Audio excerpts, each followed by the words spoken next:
welcome. Thank you very much for coming down. Eli, what's going on, bro? It's very, very good to have you in the building. Like I said, I was a big fan from before. Thanks, bro. Anyways, now we connected. It's a pleasure. Glad to be here. Here we are.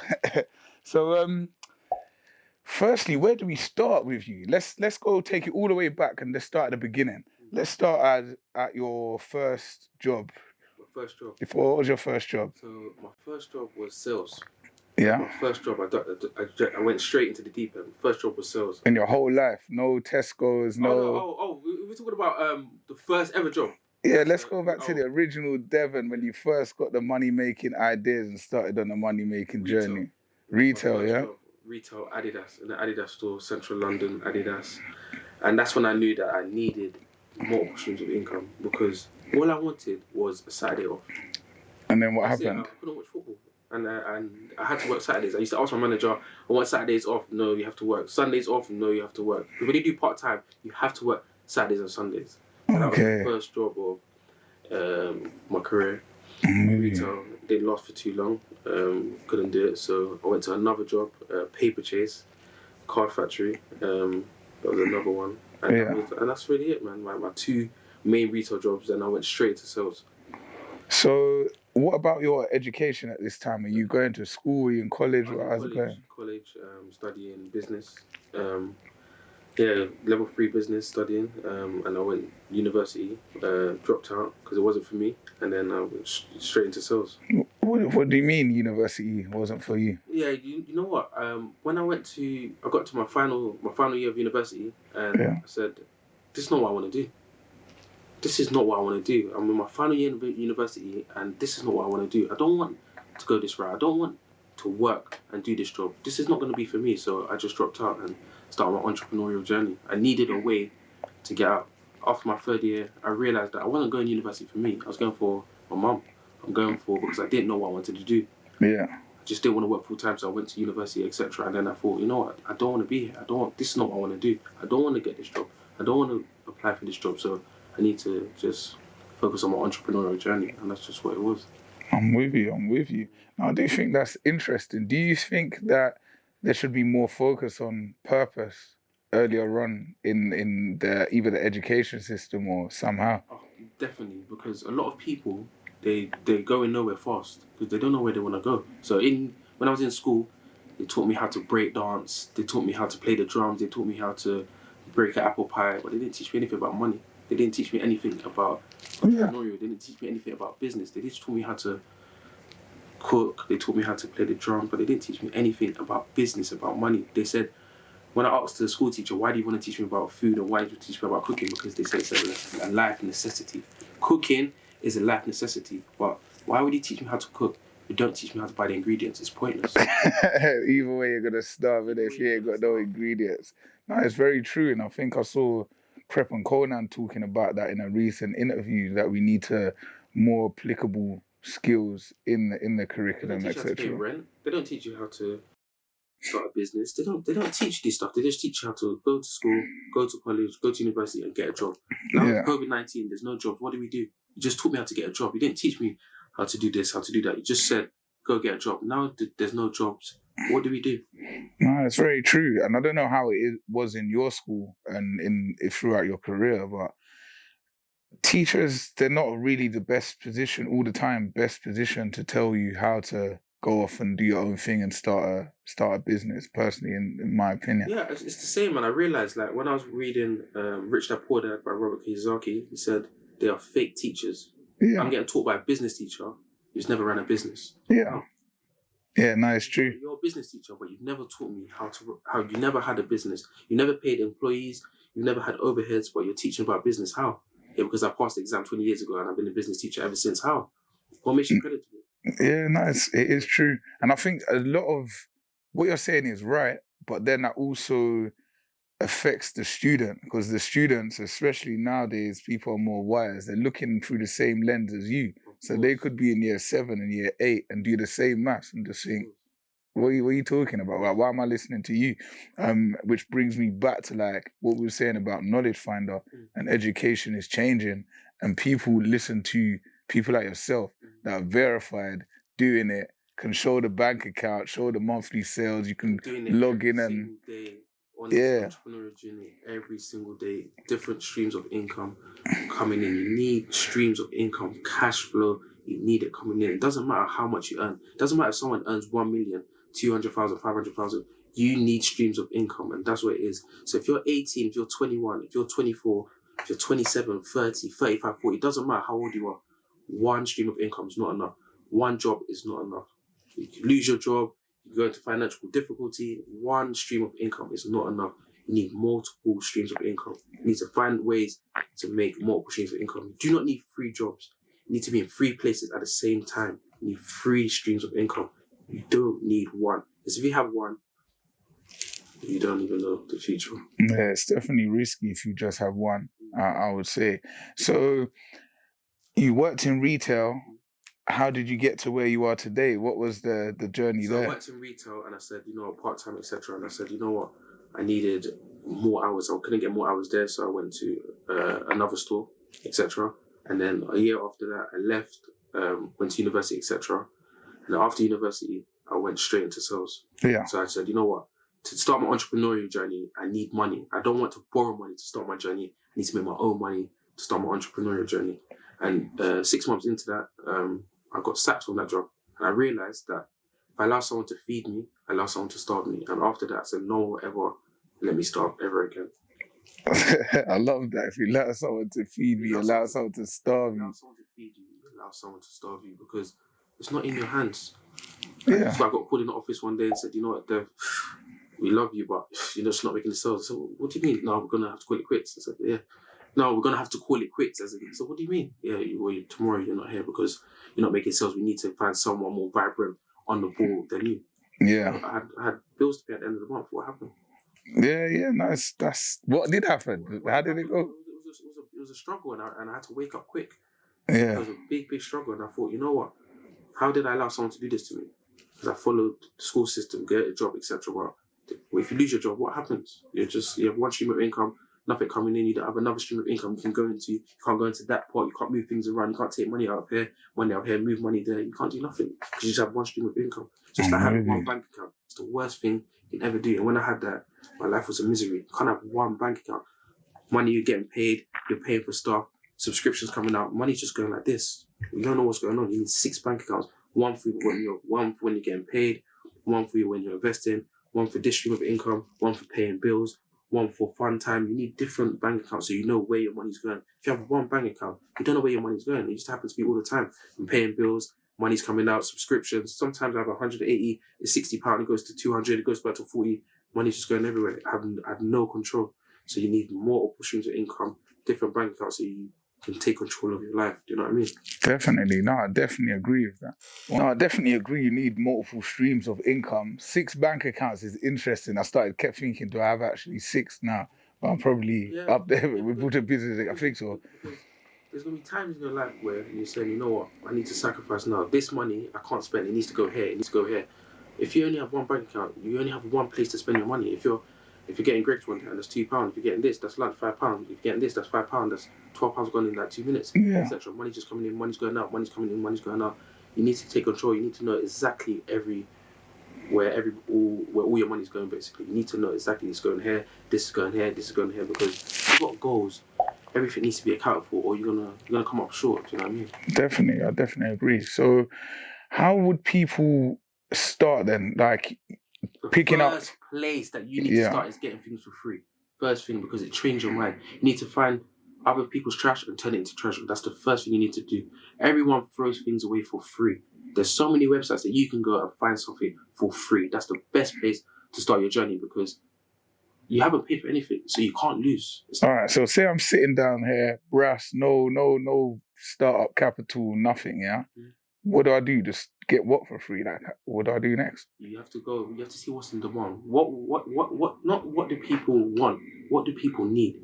What people can't live without? What can people not live without? And that's what you need to find out. What people can't live without. People can't live without a bed. People can't live without a fridge. Does everyone have £500 to buy a new bed? £1,000 to buy a new fridge? No, they don't. They have to go £200 to buy a fridge. Is people throwing away fridges? Yes, they are. So you need to find a way how to get that and sell that to that person. And you need to find ways, etc. You can send someone to that house to pick up that fridge, pay him £50. sell that fridge for £200, you keep 150, do that 5 times, it's over £1,000. And that's how quick you can do it. I'm with you. So when anyone moves out of their house, you have to leave the house empty. People move out of the house all the time when they rent. They need all this furniture gone. If they list it for free, you can pick it up in your van with your friend and you can sell it on the same day. And that's it. No, you're right. So is that something you've done yourself? I've done that myself. I've done that multiple times. That's just one of the ways that I started my journey. I was finding things for free, saving, finding things for free, selling it here, selling it here, selling it here, selling it to someone. But the only thing with that is it got kind of expensive because I used to pay people to help me bring it down, etc. So sometimes I only making £100, £150, but it taught me how to get things for free and how to sell. It taught me about supply and demand. I don't want to sell things that people want. I need to sell things that people need. What can people not live without? People can't live without a bed. People can't live without a fridge. Can't live without a cooker. These are things that people cannot live without, that people need. So that was the things that I kind of went into. Okay. If I was me now and I needed something for free, I'll go on Free Cycle, I'll go on Google, I'll type in free stuff, etc. And it'll bring you to all these websites that people are listing for free. Maybe you hear that, guys? That's a gem there. So if you literally want to turn trash into treasure, Free Cycle, Google free stuff on the internet and find a way to sell it to somebody that actually needs it. Yeah, it's a good topic with no down payment, no initial investment. If you didn't pay for anything at first, there's no risk. It's very low risk, and you can turn that into treasure, turn that into capital. Then you can reinvest that money on different things. Now you can go into this side hustle, or this side hustle, or this side hustle.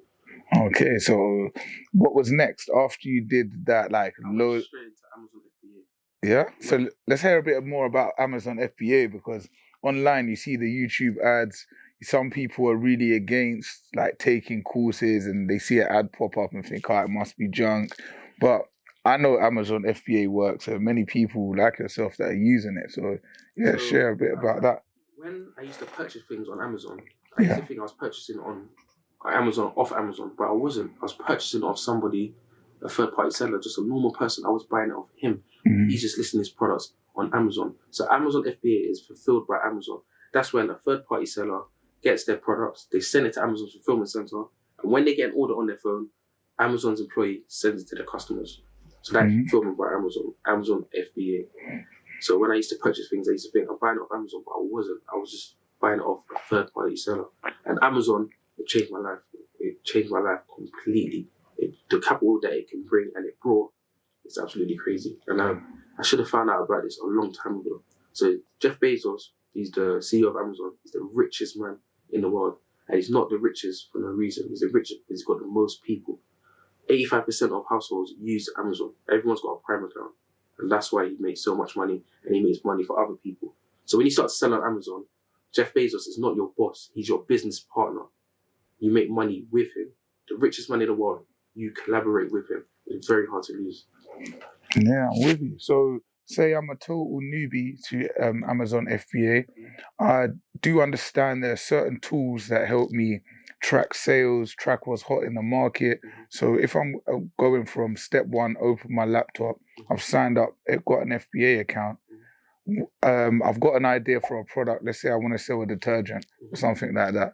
What do I do next? What tools do I need to equip me to sell that detergent and make sure it's a top seller? First, it's about competition. You never want to sell products that have so many competitors and a lot of competition, because you want to know how long it's going to take you to get your money back. Yeah. So if there's 50 people or 100 people that's selling a product, you don't want to sell that product because you don't know how many units these people have, you don't know how much they spend, you don't know how many times they can get that product back, you don't know. So you want to eliminate risk. So you don't want to sell a product that a lot of people are selling. That's number one.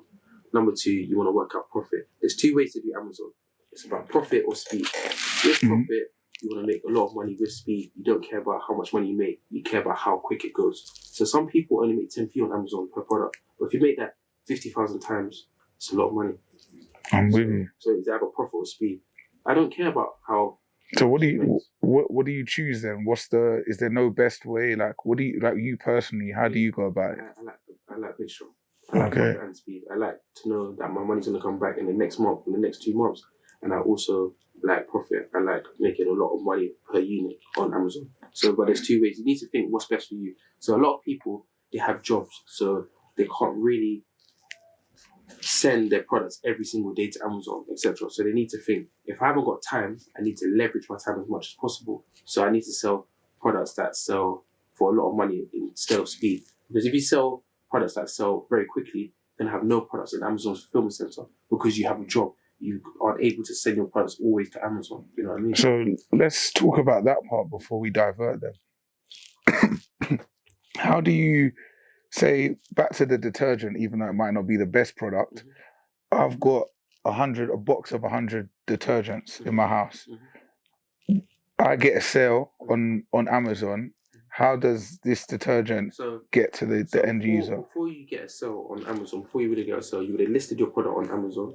Yeah. You would have sent those detergents to Amazon's fulfillment center. How much does that cost me to send it there? It depends. Over 15 kg, it's a higher price. Under 15 kg, it's a lower price. So you could put all your units in the box and you send it. So if the box weighs under 15 kg, Amazon charge you less. If it's over 15 kg, you're charged a bit more. And is that to one fulfillment center, or is there multiple across the country? When you go to confirm, it will tell you where to send your products to. So as soon as you go to confirm the products, it will tell you either you send it to Derby, send it to this place, you send it to Coventry. Amazon's got different fulfillment centers, and it works out about the algorithm. So if a lot of people are ordering these products from Wales, it's going to go to a fulfillment center closer to Wales. A lot of people are ordering these products from Coventry, it's going to go closer to Coventry. I'm with you. Okay. So yeah, back to the flow then. So now we've got our product. We know where to send our product. What are some of the tools now we need to track the product, to help boost our sales? What do we do next? Jungle Scout and Helium 10 is one of the best ways, the best kind of softwares that you'll use for your journey, because it gives you the indication, it lets you know about the product, it tells you every single thing about the product that you need. Then you can break down if this product is good for you or if it's not good for you. And that's what I kind of... Cool. So that's... Okay, so there you go, guys. Jungle Scout, Helium 10. Check it out. Get familiar. Devon's got his own Amazon FBA course. So if this is a bit quick, you can just go onto his Instagram, go onto Knowledge Finder. You'll see him up. He's partnered with us now, so you'll see him on the Knowledge Finder site soon. But click that course. You can get all of these gems there. Or just, what I would always say is, when you hear about new things, Helium 10, Jungle Scout, just go on YouTube and look at it. Go sign up, get yourself an account, and get hands-on and just get a feel for these kind of things. It's one of the best ways to learn about new products and new services that are coming out. Just go and get a feel, Google it. Don't just watch it and hear someone say, oh yeah, this is the way. Go and get hands-on with these tools and actually understand the process. So say we've got Jungle Scout now, we've got Helium 10, we're locked in. So how do we make our product increase the sales for our product? So it's not about that. So there's products that sell seasonal and there's non-seasonal products. Non-seasonal products are products that sell all year round. Seasonal products are products that just sell in season. So Christmas trees, obviously they're season products because they only sell well Christmas. Pumpkins, seasonal product, it only really sells well in season. So there's different types of kind of products that you will sell on Amazon. You can't increase sales on Amazon. Well, you can by like pricing, etc. But it's really what sells. So if something doesn't really sell, etc. on Amazon, it's not your fault. It's this product is just not really good. This product is not really deemed as good at the moment, or it's not trending, or it's not in high demand at the moment if it's not really making sales. So what I mean by increased sales, we know we've got prime products. When you go on Amazon as a normal end user, you got your top 10, top 20, whatever comes up. How do you become the product in the top 20 if you just type in, I don't know, light bulbs or something, a bed? So these products, so the products on Amazon, they're already hot trending topics. So like say a product like Sif. Sif has been around for 25 years, 30 years, 40 years. So the brand awareness of this product is already huge. So this product is going to sell quite a lot because it's already huge. So you can't really increase a brand awareness because you're reselling products. These are products that you haven't created. You're just reselling. Yeah. So whatever kind of sells because you are not making this product. If you're making this product, etc., you'll spend more money on ads. you spend more money on PPC, you spend more money on the clicks, etc., etc., more money on the pictures, more money on the copywriting, on the image. That's what you'll do if you're creating a product. But if you're reselling a product, it's completely different because it's not your product. You're just buying a product, selling it, and making profit in between. So you don't own the product. So it's a bit different. I'm with you. So what I'm trying to get at then, I guess, is how do I put my product in the top 10 to 20? So as soon as you search for... The first thing you need to think is, what do people need? Mm. Not what do people want. Go in your kitchen and what does your mum use? Go in your mum's cupboard and see what she uses. Go in your mum's fridge, see what she uses. Go around your house and see what does she use every single day. What does she go to Sainsbury's and buy?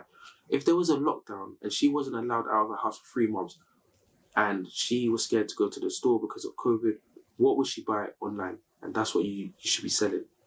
Yeah, that, guys, that's a great way to think about it. If your mum wasn't allowed out, what would she go in Sainsbury's? What would she go to Tesco? If she was scared to go to the store or scared because of COVID and she doesn't want to integrate with people, what would she buy on Amazon? And when you sit in your room and think, what would she buy? Go in your house and look. What does your mum use every day? That is when your brain's going to start to twitch. You know what? She uses this. Does this sell? Does this sell? Can I make money off this? If she uses it, what other people use it? If this person uses it, what does my little sister use? What does my little brother use? What does my mum get forced to buy? And then your brain's going to start to twitch. And that is how quick it is to start making money. As long as you're thinking about stuff, it's going to happen. As long as you're thinking, what about this? What about that? What about that? What about that? You're just going to start getting a lot of things coming to your head. And that's when you're going to start getting creative because you're thinking about ways how to make money. Just by looking in your kitchen, £20,000. Just by looking in your living room, that could be £20,000 just by looking. But if you're not positive, these things are not going to happen. It's easy to spot a red bus when you're thinking of a red bus. Something can go on a bus and say, this is how you make £50,000, just meet me here. But if you're always negative and you're always thinking down, you're not going to see that ad. And that's how law of attraction works.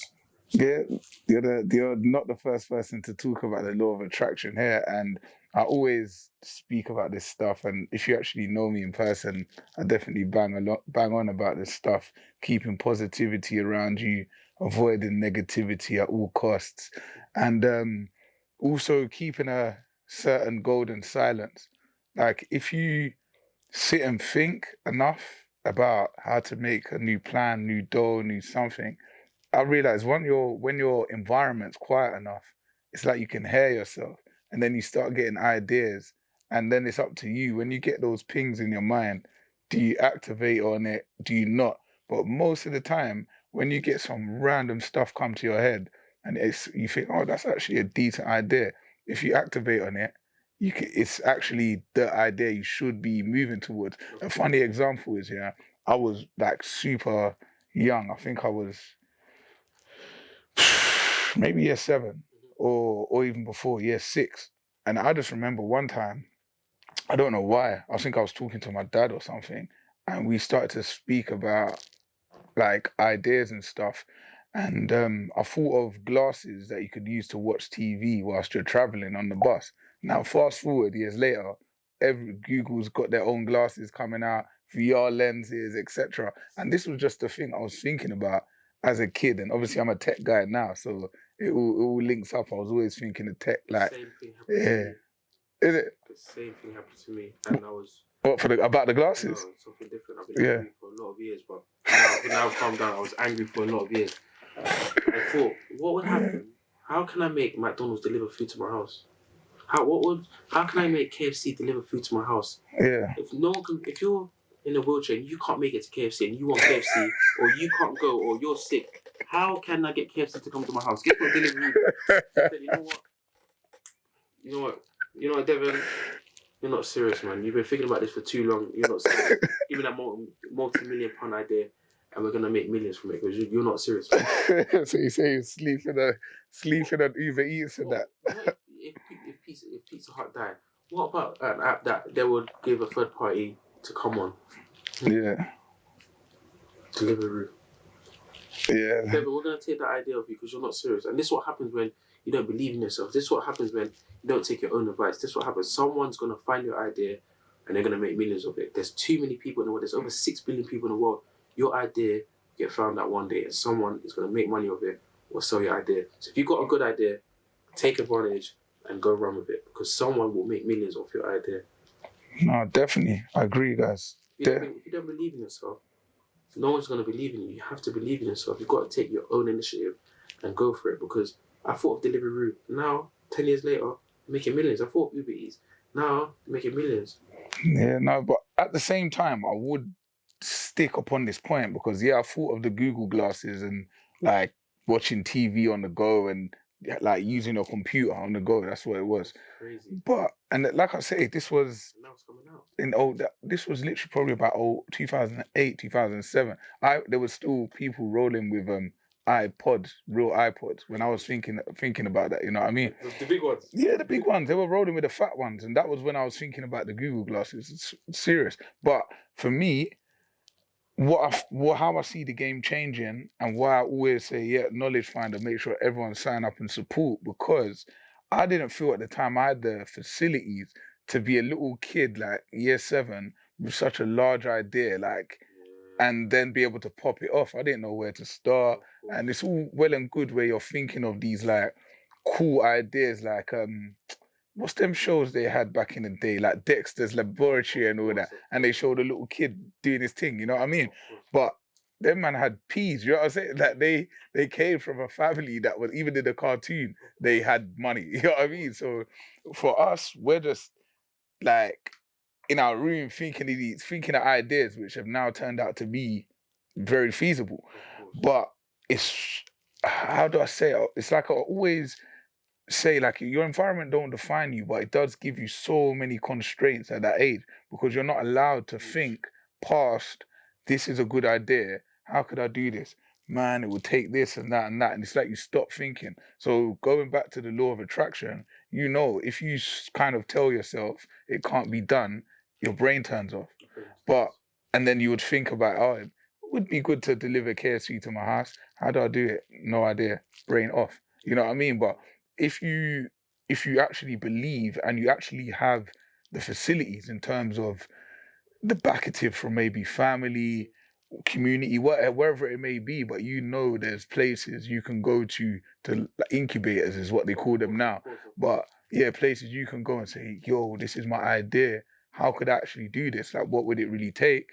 And you had the access much earlier, then your brain doesn't switch off. Your brain will be like, okay, let me go to the incubator next and see how I can build it up. You know what I mean? If you grow up in an area with more Ladbrokes than libraries, Mm. how are you supposed to win?